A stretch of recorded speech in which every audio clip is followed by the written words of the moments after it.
தமிழஞ்சங்களுக்கு கோடங்கியின் அன்பு வணக்கம்.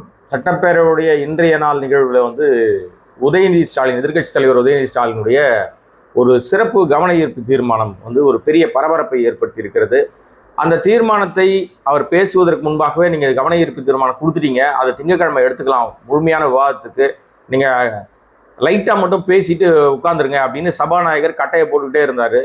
அப்படி என்ன தீர்மானம் ஒரு கவன ஈர்ப்பு தீர்மானம் கொடுத்தாரு, ஏன் சபாநாயகர் உள்ளே வந்தார், இடையில திடீர்னு எந்திரிச்சு இந்த சம்பவத்தை அப்படியே மடைமாற்றுகிற விதமாக அது வேற ஒரு விஷயம் அப்படின்னு சொல்லி கல்வித்துறை அமைச்சர் ராஜ்மோகன் உள்ள நுழைஞ்சு ஏன் பேசினார். ஆக்சுவலாக கல்லூரியில் நடந்த ஒரு சம்பவம், அதற்கு உயர்கல்வித்துறை அமைச்சர் தான் பேசியிருக்கணும். ஆனால் முந்திரி கோட்டத்தனமாக நம்ம பள்ளி கல்வித்துறை அமைச்சர் உள்ள பதில் சொன்னார்.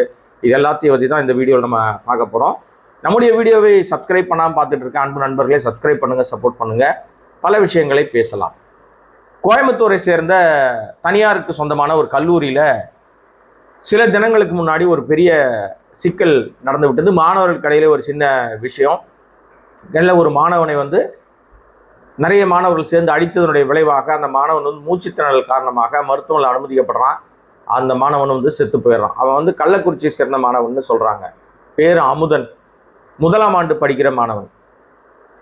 அந்த மாணவன் ஏற்கனவே கல்லூரியில் ஏதோ ஒரு சிக்கல் நடந்து சில விஷயங்களை அவன் தட்டி கேட்டதனுடைய விளைவாக அவனை கல்லூரியை விட்டு நீங்கள் வெளியே போய் ஹாஸ்டலில் இருக்காதப்பா, நீ வெளியே ஃப்ரெண்ட்ஸோட தங்கிக்கோன்னு சொன்னதாகவும், அதன் அடிப்படையில் அவன் வெளியில் சில நாள் தங்கியிருந்து மீண்டும் கல்லூரிக்குள்ளே வந்தபோது இவன் ஏற்கனவே அந்த சமையல் செய்கிற விஷயத்தில் சமையல் செய்கிற நபர்களுக்கும் இவனுக்கும் ஏற்பட்ட கைகலப்பு மோதல், பல விஷயங்கள் காரணமாக என்ன நடந்ததுன்னு தெரியாது.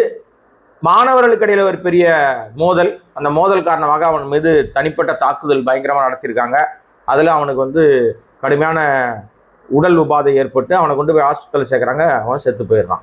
இந்த பெற்றோர், இந்த மாணவனுடைய இறந்து போன மாணவனுடைய பெற்றோர் என்னுடைய மகன் அடித்து கொல்லப்பட்டிருக்கிறான், அதற்கு முக்கிய காரணம் போதைப் பொருள்னு ஒரு பெரிய அதிர்ச்சி விஷயத்தை அவங்க வெளிப்படுத்துகிறாங்க. போதைப் பொருளை பயன்படுத்துகிறவர்கள் லிஸ்ட்டு குறித்து காவல்துறை அவனை கட்டாயப்படுத்தி கேட்டதுனால அதை நான் பேர்களை சொன்னதன் விளைவாக அந்த சம்பந்தப்பட்டவர்களுக்கு காவல்துறை சார்பிலே தகவல் சொல்லப்பட்டு அவர்களெல்லாம் ஒன்று சேர்ந்து என்னுடைய பையனை அடிச்சு கொண்டுட்டாங்க, எனக்கு நீதி வேணும்னு சொல்லிட்டு அந்த அம்மாவும் அந்த மாணவனுடைய தகப்பனாரும் சேர்ந்து மிக கண்ணீரோடு பேட்டிலாம் கொடுக்குறாங்க. இது ஒரு பெரிய பரபரப்பாக கோயம்புத்தூர் அந்த கல்லூரி வளாகத்துக்குள்ளே நடக்குது.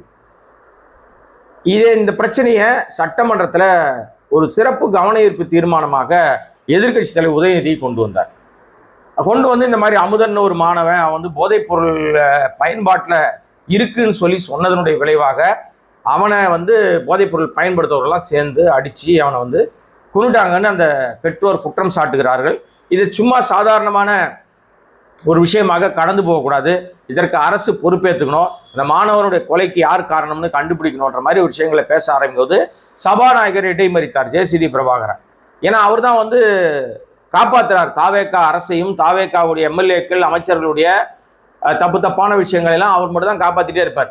அவர் உடனே உள்ள நீங்கள் கொடுத்துட்டீங்க, கவன ஈர்ப்பு தீர்மானம் எடுத்துக்கிறேன், திங்கட்கிழமை நிச்சயமாக அது எலாபரேட்டாக நம்ம விவாதிக்கலாம், அதனால நீங்கள் அதை இப்போ இதை பற்றி நீங்கள் ரொம்ப பேச வேண்டாம் அப்படின்னு சொன்ன உடனே கல்வி அமைச்சர் உள்ள போறார். உடனே அதுக்கு முன்னாடி எந்திரிக்கிறதுக்கு முன்னாடியே உதயநிதி ஸ்டாலின் சொல்றாரு, எதிர்க்கட்சி தலைவர், அப்படிலாம் இல்லைங்க, நான் ஒரு அவுட்லைனாக தான் சொல்கிறேன், இது மாதிரி 4 சம்பவங்கள் நடந்திருக்கு, கொடூர சம்பவங்கள், அது எல்லாத்தையும் நான் சொல்லிடுறேன், அதுக்கப்புறம் கவன தீர்மானம் வரும்போது நான் மேலே பேசிக்கிறேன், ஆனால் இது கடுமையான நடவடிக்கை எடுக்கப்படணும் அப்படின்னு மீண்டும் அழுத்தமாக பேசும்போது அதை மடைமாற்றும் விதமாக கல்வித்துறை அமைச்சர், ஆக்சுவலாக ஒரு காலேஜுக்குள்ள ஏதாவது ஒரு விஷயம் நடக்குது, உயர்கல்விகளில் ஏதாவது ஒரு சம்பவங்கள் நடக்குதுன்னா அதற்கு உயர்கல்வித்துறை அமைச்சர் தான் பதிலளிப்பது சால சிறந்ததாக இருக்கும், சரியாக இருக்கும். அதுதான்.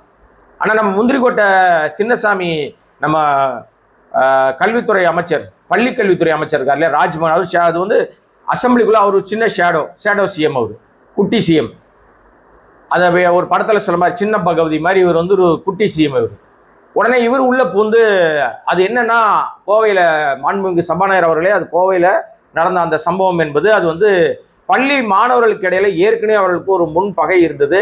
அந்த முன்பகை காரணமாக அது முன் விரோதத்தினால் அவர்களுக்குள்ள கோஷ்டி மோதல் ஏற்பட்டது அப்படின்ற ஒரு வார்த்தையை பயன்படுத்துகிறார்.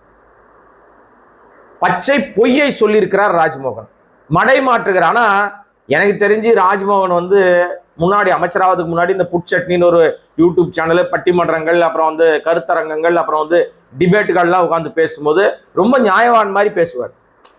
அதாவது எப்போ தாவேக்கால போய் இவர் சேர்ந்தாரோ அப்பவே பொய் மட்டுமே பிரதானம், பொய்யை தவிர வேறு ஒன்றும் இல்லைன்ற மாதிரி பொய்க்கு மட்டுமே முக்கியத்துவம் கொடுத்து பொய்யை மட்டுமே பேசிக்கொண்டிருக்கிறார். இப்ப பொய்ன்னு பேசக்கூடாதுன்னு வேற அங்க அவையில வந்து பேசுறாங்க. உண்மைக்கு புறம்பான தகவல் அப்படின்னு. உண்மைக்கு புறம்பான தகவலை நம்ம அமைச்சர் ராஜ்மோகன் வெளிப்படுத்துறாரு. மாணவர்களுடைய கோஷ்டி மோதல்னு அந்த போதைப் பொருள் படுகொலைய, போதைப் பொருள் ஆசாமிகளால் ஏற்பட்ட அந்த கொடூர செயலை மடை மாற்றி ஏதோ மாணவர்கள் கடையில மோதல்ன்ற மாதிரி மாற்றுவதற்கு தாவேக அரசாங்கத்தினுடைய கல்வித்துறை அமைச்சர், பள்ளிக்கல்வித்துறை அமைச்சர் ராஜ்மோகன் ஏன் இவ்வளவு சிரமம் எடுக்கிறார்? அப்ப யாருக்கு இதனால் ஆதாயம்? போதைப் பொருளை பத்தி பேசவே கூடாதா? ஒரு பச்சை படுகொலை நடந்திருக்கிறது. ஒரு மாணவனை, 19 வயசு பையனை, 1ஆம் ஆண்டு படிக்கிற பையனை, அவங்க பெற்றோர் சொல்றாங்க என் பையனுக்கு எந்த விதமான கெட்ட பழக்கமும் கிடையாதுன்றாங்க.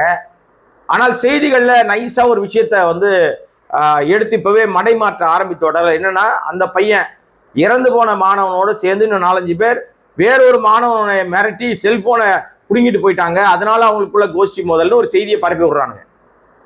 ஆனால் இதுல உண்மை என்பது நிச்சயமாக ஒரு செல்போன் திருட்டுக்காக கொலை நடந்திருக்குமா, இல்ல செல்போனை மிரட்டியதுக்காக கொலை நடந்திருக்குமானா, அப்ப இந்த மாணவனை ஏன் காவல்துறை வந்து அவனை அழைத்து, செட்டிப்பாளையமே ஒரு ஊர்ல உள்ள காவல்துறை அவனை அழைத்து என்ன நடந்துச்சு, யாரெல்லாம் வந்து அங்க போதைப் பொருள் விற்கிறாங்க, லிஸ்ட் கொடு அப்படின்லாம் அவங்க கேட்டு வாங்கியதாக அவங்க ஏற்கனவே அவங்க அப்பா அம்மாவுக்கு சொல்லியிருக்கிறான். இந்த மாதிரி என்ன போலீஸ் கூட்டு போச்சு, நான் கேட்டாங்க, பதில் சொல்லிட்டேன் அப்படின்னு. இந்த அடிப்படையில தான் வந்து கொடுமையான தாக்குதல் வந்து நடத்தப்பட்டிருக்கிறது. அதுல அதன் விளைவாக ஒரு உயிர் பறிபோய் இருக்கிறது. இதை கேட்பதற்கு துப்பில்லாத தூங்கிக் கொண்டிருக்கிற தூங்கு மூஞ்சி அரசாங்கம் என்ன பதில் சொல்ல போகுதுன்னு தெரியல. அசம்பிளியில சட்டம் ஒழுங்கு சீர்குலைவுக்கான ஒரு சம்பவம் நடந்தா முதலமைச்சராக இருக்கிறவர் தான் ஏச்சு பதில் சொல்லணும். அதான் வந்து மரியாதைக்குரிய மாண்பு. நம்மளுக்கு தான் எதுவுமே தெரியாது.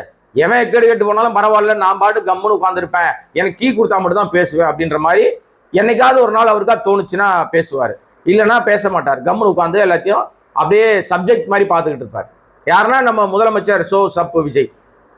இன்றைக்கும் வந்து இந்த சம்பவம் நடக்கும்போது அந்த சம்பவத்துக்கும் காவல்துறையுடைய அட்ராசிட்டிக்கும் அல்லது போதை விட்டாங்க, போதைப் பொருளை மாணவர்கள் பயன்படுத்தினாங்க, அதுல ஏற்பட்ட தகராறுல ஒருத்தர் செத்து போயிட்டான்னா சட்டம் ஒழுங்கு பிரச்சனையின் கூட நமக்கு சம்பந்தமே இல்லாத விஷயம் ஏதோ நடந்துகிட்டு இருக்குன்ற மாதிரி அமைதியாக மௌன சாமியாராக இருந்தார் நம்முடைய முதலமைச்சர் சப்பு விஜய்.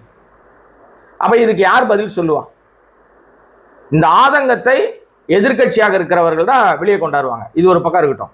இந்த சம்பவம் சட்டசபையில ஒரு பெரிய பரபரப்பை ஏற்படுத்தின அதே நேரத்தில் நீங்க எல்லாம் பார்த்துருப்பீங்க, நானும் அந்த வீடியோவை வந்து போடுறேன். அந்த வீடியோவை பார்த்த உடனே எனக்கெல்லாம் உண்மையிலேயே பயங்கர வருத்தம் ஆயிடுச்சு. நம்முடைய கல்வித்துறை எவ்வளவு கேவலமாக போய்விட்டது, நம்முடைய மாணவருடைய எதிர்காலம் எங்க போய் முடிய போகுதுன்னே தெரியல.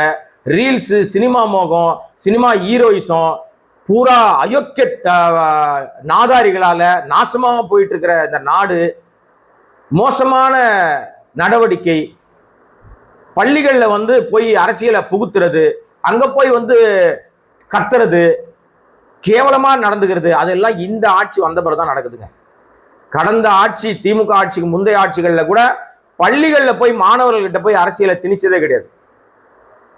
விஜய் மாமா தெரியுமா, விஜய் மாமா தெரியுமா, டிவிக்கேன்னு கத்துன்னு சொல்றதெல்லாம் இந்த கேடுகட்ட ஆட்சியில மட்டும்தான் நடக்குது, வேற எந்த ஆட்சியிலும் நடக்கிறது இல்லை.